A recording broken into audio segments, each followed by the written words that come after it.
الكل شاف ظاهرة تلوين الخرائط عند سكان الزريبة.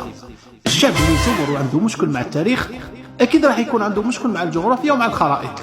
هيا نبحثوا ونشوفوا ونعرفوا منين جت فكرة الاستيلاء على الأراضي بأقلام التلوين. الكل راح يقول لي على الفاسي. نعم على الفاسي، ولكن من جت الفكرة وهو رئيس حزب.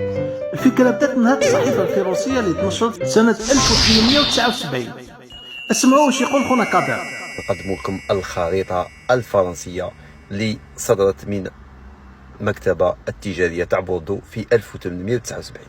هذه الخريطة فيها مشاريع فرنسية لربط مستعمراتها بالسكك الحديدية، يعني كانت تجيبها من الشمال وتوتل طنبوكتو ومالي والسينيغال وتحوط عليها بيان كوميلفو. كان عندهم مشروع شباب على كل.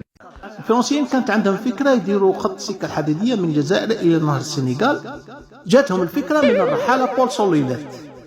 رحالة كما هذاك الرحالة جيغي دوميغ شيبو بو دو غازو جان بو دي ليموناد وي يحوس ويلونسي دي فيديو باش يدير البوز. لكن الرحالة هذا كان يدرس طبيعة الشعوب لاستغلال ثرواتهم. ما كانش يلونسي دي فيديو، ولكن كان يدير كتابات باش يدير الباز هو ثاني في وقته. انطلقت الرحلة نتاعو من الجزائر لغواط، هبط للصحراء، راح لمالي طنبوكتو، وصل حتى نهر السنغال. فرنسا باش دير المشروع تاعها السكة الحديدية من الجزائر إلى نهر السنغال خداو مسار رحالة بول سولينات اللي كان مشهور في هذاك الوقت.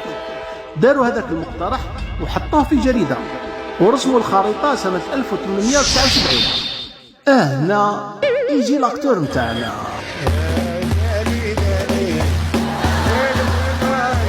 علال فاسي نشوف ديك الخزرة يا خويا.